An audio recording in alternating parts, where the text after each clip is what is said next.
GRE ছাড়া কি ফুল funding হবে? এই প্রশ্নটা আমি অনেকবার পেয়েছি যে জিআরই ছাড়া ফুল ফান্ডিং হবে কি না। বিষয়টা একটু কমপ্লিকেটেড। বিষয়টা হচ্ছে এরকম যে আপনার অন্যান্য এলিমেন্ট ঠিকঠাক আছে কিন্তু জিআরই নেই, তখন আপনি জিআরই ওয়েব টু ইউনিভার্সিটিতে আবেদন করতে পারে আপনার সেন্টারে ফান্ডিং পাওয়ার সম্ভাবনা অবশ্যই আছে। এটা গেল একটা বিষয়। আরেকটা বিষয় হচ্ছে যে ব্যাকগ্রাউন্ড ওয়াইজ ডিফারেন্ট, যেমন সিএসসি, ত্রিপলি, বিবিএ এসব ব্যাকগ্রাউন্ড থেকে জিআরই প্রয়োজন। অন্যান্য ব্যাকগ্রাউন্ডে জিআরই প্রয়োজন, কিন্তু অন্যান্য এলিমেন্ট যেমন রিসার্চ, সিজিপি এগুলো ঠিকঠাক থাকতে পারে, জিআরই লাগে না।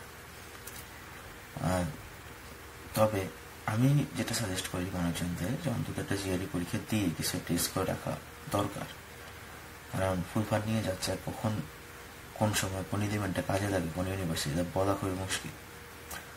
সেন্ট্রাল ফান্ডিংয়ের উপরেও বিশ্বাস করাটা অনেক সময় মুশকিল হয়ে যায়, তাই প্রফেসরদের মেল করাটা খুব গুরুত্বপূর্ণ। অনেক প্রফেসর আমি যেটা ফিল করেছি সেটা হচ্ছে অনেক প্রফেসর জিআরই স্কোরটার প্রতি একটু দুর্বল, মানে তারা চায় মানে জিআরই স্কোরটা থাকুক, ক্যান্ডিডেট একটু ডিফারেন্ট হোক।